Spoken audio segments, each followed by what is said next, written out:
सर्वप्रथम हम Mozilla browser या गूगल क्रोम से ये एड्रेस बार पर यूडाइस प्लस लिखेंगे, यूडाइस प्लस। तो इस तरह से हमारे पास इंटरफेस आएगा, एक नया डायलॉग बॉक्स आएगा जिसमें यहाँ पास लिखा है know your school login. Know your school login के बाद अपना यहाँ पास है लॉगिन का ऑप्शन।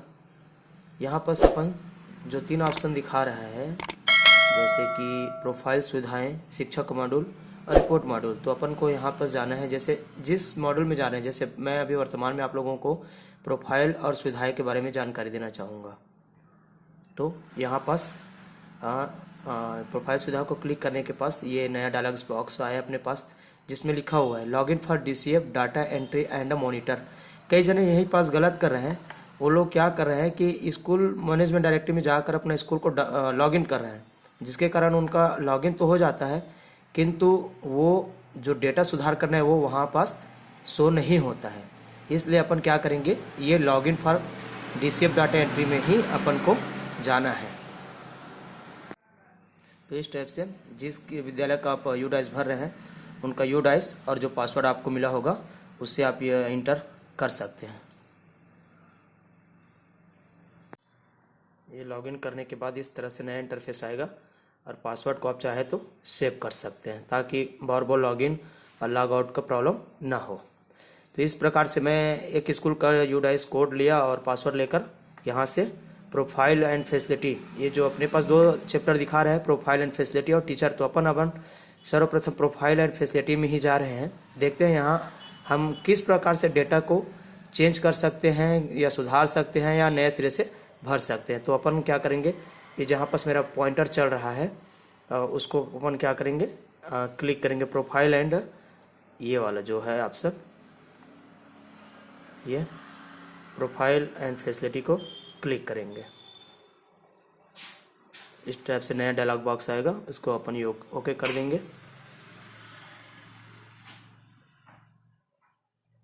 यहाँ पास पूरा चैप्टर जितना पॉइंट में हमें भरना है डेटा, ये डाटा कैप्चर फॉर्मेट लिखा हुआ है। जहाँ पास मेरा माउस ब्लिंक कर रहा है 1.1 to 1.17 से 2.27 तक के अपने को डेटा सबमिट करना है। तो इस सर्वप्रथम तो अपन यहाँ पास से लैंग्वेज चेंज कर लेते हैं। हमें कई बार लैंग्वेज में भी परेशानी आती है, तो हमें अपन लैंग्वेज चेंज कर लें। यहाँ पास दोनों ऑप्शन दिया हुआ है, अंग्रेजी का और हिंदी का। तो यहाँ पास से अब देखते हैं कि हमें क्या क्या करेक्शन करना है। यहाँ पर संपूर्ण स्थिति में अभी नेट करेक्शन का ऑप्शन दिखा रहा है। यहाँ पास ये जो नीला वाला है नेट करेक्शन का ऑप्शन, ये जो सेलेक्ट कर दिया हूँ, ये नेट करेक्शन का ऑप्शन दिखा रहा है। मतलब यहाँ हमें अभी पूर्ण रूप से डाटा सुधार करना है। तो सर्वप्रथम अपन जाएंगे 1.1, ये अपन क्लिक किए। डाटा भरने में ज़्यादा समय नहीं लगेगा क्योंकि हमारा जो डाटा है वो ऑलरेडी फिलअप रहता है। तो अपन को क्या करना है, जहाँ जहाँ हमें सुधार की आवश्यकता है वहाँ सुधारते चलना है। जैसे इनके में 1.21 में से 1.117 तक के डेटा सुधारने की आवश्यकता नहीं है क्योंकि इनके यहाँ जो HM है वो कोई चेंज वगैरह नहीं हुआ है। तो अपन चलते हैं 1.1 से 1.18 से 1.38 से, यहाँ से हम चलते हैं। तो यहाँ आ रहा है कि विषय के रूप में पढ़ाई गई भाषा 3 भाषाओं का उल्लेख करें। तो यहाँ पर 3 भाषा ऑलरेडी चयनित है, ये हिंदी, इंग्लिश, संस्कृत। यहाँ कक्षा चुनना है, तो 3 कक्षा अपन चयन कर रहे हैं। इस तरह से यहाँ पर दर संख्या डाल देंगे जितना उनका दर संख्या है। जैसे यहाँ का एक सामान्य रूप से मैं डाल रहा हूँ 15 और 35। तो अपन हिंदी भाषा ही चलता है, अपन हिंदी भाषा में ही डेटा भर रहे हैं। विषय के रूप में पढ़ाई गई भाषा 3 भाषाओं को उल्लेख नीचे करना है, तो हिंदी का किए, इंग्लिश में भी वही आएगा। कक्षा चुन रहे हैं तो 6, 7, 8 और हिंदी का चलता है इसलिए हिंदी ही करेंगे, चाहे तो इसको नहीं करेंगे तो भी चलेगा। अपने पास हिंदी का ही चलता है। तो विषय के रूप में पढ़ाई गई भाषा अपने पास हिंदी है, तो अंग्रेजी अगर करना चाहे तो अंग्रेजी भी कर सकते हैं। अब मिडिल स्कूल में तो सभी भाषा सिखाया जाता है, जैसे हिंदी, अंग्रेजी और संस्कृत तीनों में कक्षाएं, तीनों सब्जेक्ट में पढ़ाया जाता है। तो तीनों में अपन यहाँ पास डेटा भर सकते हैं। इस तरह से डेटा भर लिया। और उसके बाद आता है अगला पॉइंट, स्कूल की दूरी। तो दूरी वगैरह तो ऑलरेडी भरा हुआ है, तो उसमें चेंज करने की ज़रूरत नहीं है। उसके बाद आता है अनुदेशात्मक दिनों की संख्या। तो कितना दिन लगा है, जैसे मैं एक जनरली में 176 दिन डाल रहा हूँ। आप लोग अपने स्कूल के जो सारा लगने के दिवस है उसको देखते हुए आप डाल सकते हैं। ये जैसे मैं 176 डाल दिया हूँ, चाहे तो आप इसको आप अपने साला लगने के दिवस के आधार पे आप उसको डेटा को चेंज कर सकते हैं। बच्चों के औसतन समय रहने की कितना है और एक व्यक्ति, तो इस तरह से अपना एवरेज एक समय देते हुए आगे बढ़ जाना है। यहाँ पर जैसे RDLG लिखा हुआ है, क्या स्कूल में व्यापक मूल्यांकन CC किया जा रहा है? हाँ, तो वर्ष के दौरान किए गए आकलनों की संख्या तो भर देना है, होगा तो भरना है, आप कितना किए उसका जानकारी। इस तरह ये डाटा जो है ऑलरेडी भरा होता है। ये अपन दिख रहा है लास्ट चैप्टर दिख रहा है, शैक्षिक सत्र कब शुरू हुआ, वहाँ तो बताएं। तो जनरली हमारा जो शैक्षणिक सत्र है जून में होता है, तो आप लोग देख लीजिएगा। लॉकडाउन के चलते या समय में कुछ फेरबदल हुआ होगा तो उसको आप भर सकते हैं इस तरह। अब यहाँ पास आ जाता है अगला चैप्टर है पत्र में प्रश्न संख्या 1.39 से 1.53 तक है। केवल सरकारी और सरकारी सहायता प्राप्त स्कूलों के लिए है। क्या कोई स्कूल से बाहर वाले बच्चे हैं? तो हैं तो यस, नहीं है तो नहीं। उसके बाद भरने लायक यहाँ पास कोई नहीं है, 000 है। अब निरीक्षण का दिवस, जहाँ निरीक्षण की संख्या में कम से कम में 10 दिन भरना ही भरना है। तो 10 दिन कैसे भरेंगे? टोटल 10 हो जाएगा। उसके बाद CRC 5 दिन, खंड स्तर से 3 दिन, जिला स्तर से 2 दिन। इस तरह से आपको डेटा भरना ही भरना है, क्योंकि हमें यहाँ ब्लॉक स्तर से कई बार निर्देश होता है कि वहाँ डेटा भरा जाना चाहिए। अगला क्वेश्चन है, क्या RT मानदंडों के आधार पर SMC है? तो अगर आप SMC तो मानदंड पर ही बनाया जाता है, तो यहाँ पर यस कर देंगे। क्या समग्र निर्देशानुसार विकास संबंधियों के गठन किया गया है? ये तो ऑप्शन इनके खुल नहीं रहा है, तो इसमें जनरली खुलेगा, तो यहाँ पास हाँ या ना देना है। और उसके बाद है ये पिछले शैक्षणिक, तो इसके बाद यहाँ पास पिछले शैक्षणिक वर्ष में आयोजित बैठकों की संख्या जितना दिन हुआ होगा, तो मैं जनरली इसमें 2 डाल दिया हूँ।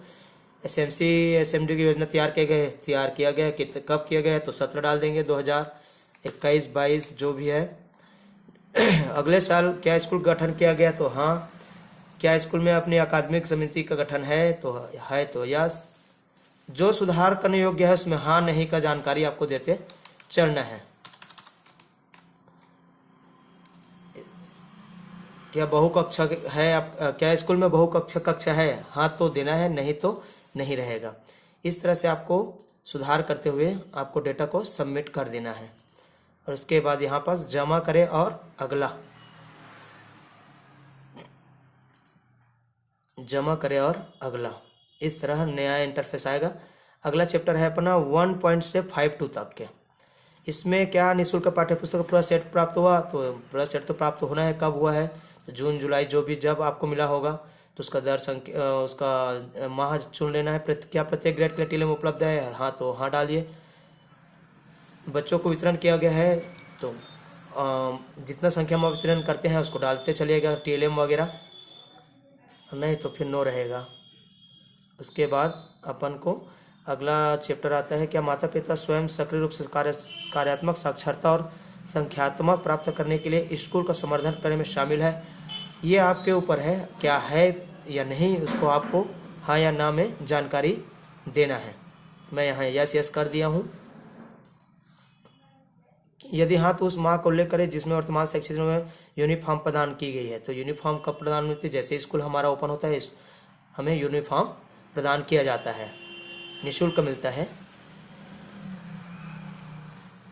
मूल्यांकन की जानकारी आप अपने स्कूल के आधारित पे आप देंगे। मानदंड संदर्भित जो भी आप क्या इस स्कूल शिक्षकों ने शिक्षण और सीखने के लिए सहायक उपकरण बनाए हैं? हाँ तो हाँ और नहीं तो नहीं। ये वाला चैप्टर भाई आप बनाए होंगे तो हाँ डालेंगे, नहीं बनाए होंगे तो नहीं डालेंगे। अक्सर कई विद्यालय में टीएलएम बनाए रहते हैं बच्चों को सिखाने के लिए। सीखने के परिणाम में पहचाने गए हॉट स्पॉट के कुल संख्या की जानकारी, ये सब चीज़ आप अपने हिसाब से भरेंगे, क्योंकि भाई मैं किसी एक विद्यालय का भर का आपको दिखा रहा हूँ। आप अपने स्तर पे इसको डेटा को देखेंगे कि वास्तविक में जो जानकारी बता रहा हूँ कि आपके स्कूल के लिए लायक है कि नहीं है। अगला चैप्टर आता है, क्या स्कूल में अब SMDC की विकसित की गई? हाँ। क्या संरचनात्मक सुरक्षा एक्शन की गई है? तो जो डेटा आपको सुधार करना है, यस नो में जानकारी देना है। तो ये डेटा को मैं सुधार नहीं रहा हूँ क्योंकि किसी स्कूल का पर्टिकुलर है, तो इसको आप अपने आधार पे सुधार करेंगे। क्या स्कूल में अग्निशमन यंत्र लगा है? क्या स्कूल में सुरक्षा हेतु नोडल शिक्षक है? ये सब चीज जानकारी आपको अपने विद्यालय के स्तर के आधार पे भरना है। ये है लास्ट में क्या है, फिट इंडिया में प्रमाणित किया गया है, मिडिल स्कूल है तो होगा ही। तो इस तरह से इस डेटा को आपको संधारण करते हुए चलना है। ये और कुछ ज़्यादा इसमें डेटा नहीं है। अपना जो क्या बोलते हैं यूडाइस में अभी ज़्यादा भाग ओपन नहीं हुआ है, तो जितना अभी पोर्टल में दिख रहा है उतना को आपको भरते चलना है। यहाँ पास पूछ रहा है कि क्या स्कूल में कुछ कार्य दिवसों में मुकाबले मध्याह्न भोजन व्यवस्था हुई है? तो हुई है। तो जितना दिन स्कूल खुला है तो उतना दिन तो मध्याह्न भोजन लगा ही होगा। तो ये डेटा को आप अपने हिसाब से देखकर भरेंगे। इसमें डाटा ज़्यादा सुधारने की आवश्यकता नहीं रहती क्योंकि डाटा ऑलरेडी फिट रहता है। अब उसके बाद आता है संकुल ग्रांट कितना कितना प्राप्त हुआ है, पुस्तकालय के लिए कितना प्राप्त हुआ है, शारीरिक शिक्षा के लिए कितना प्राप्त हुआ है, ये जानकारी आप अपने हिसाब से भरेंगे। और यह जो गैर संस्थान से जो प्राप्त होती है वो तो स्कूल में नहीं रहता, ये सब चीज़ को नो करते चलना है। ICT मद है, उपकरण है, पुस्तकालय है, ये सब चीज़ आप अपने हिसाब से वहाँ जो विद्यालय में है उसके आधार पर भरेंगे। अगला आता है भौतिक सुविधाएं, उपकरण एवं कंप्यूटर डिजिटल पहल। तो इसमें पूछा गया भवन की स्थिति। भवन की स्थिति ऑलरेडी भरा होता है, आप अगर सुधारना चाहते हैं तो इसमें कुछ डेटा को सुधार सकते हैं।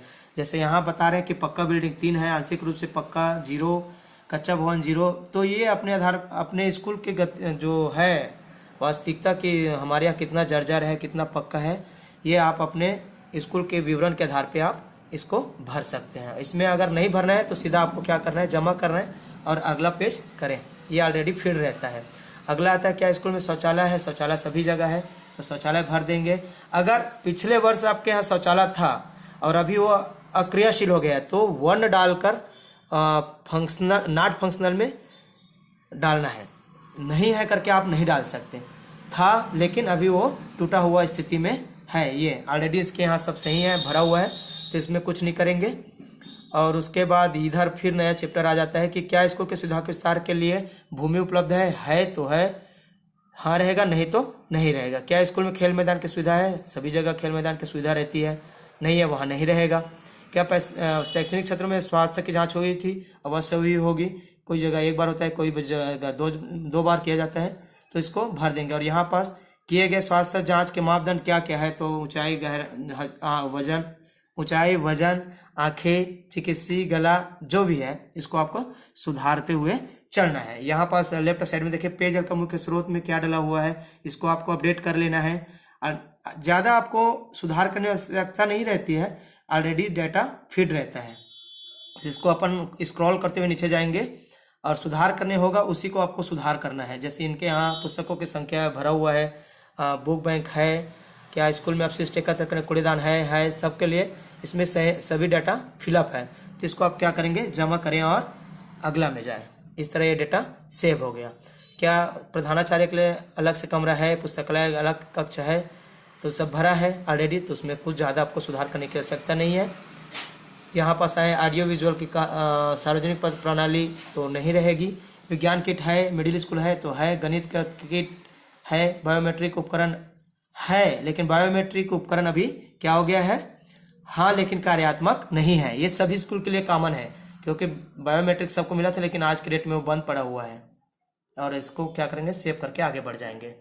उसी प्रकार लास्ट चैप्टर में सब डेटा है, सिस्टम प्रिंटर वगैरह का, इनका डेटा फीड है ऑलरेडी, तो मैं इसमें कुछ ज़्यादा सुधार नहीं करूँगा। जो सुधार करने योग्य है उसमें आप जाकर सुधार कर सकते हैं। और इसको आपको कुछ नहीं करना है, सीधा जमा कर देना है। इसमें कुछ डेटा मांग रहा है, जैसे यहाँ ये जो लास्ट चैप्टर है ये वाला, ये सभी में हाँ या नहीं दोनों में कुछ नहीं डला है, सभी विद्यालय में आएगा। तो इसको आपको ई स्कूल में ई सामग्री डिजिटल तो शायद सभी जगह नहीं आएगा, इसको आपको भर लेना है। इस तरह ये जो डेटा है 1.1 से 2.22 से 2.227 तक के डेटा इनका सबमिट हो गया है इस तरह से। और यहाँ पास देख सकते हैं पहले ये नीट करेक्शन लिखा हुआ था, ये अब क्या लिख रहा है, कंप्लीट ऑल फॉर्म, मतलब जो अपन यूडाइस का जो प्रोफाइल मॉड्यूल है वो अब क्या हो गया है, कंप्लीट हो गया है। इस तरह से आपको अपना डेटा कंप्लीट कर लेना है।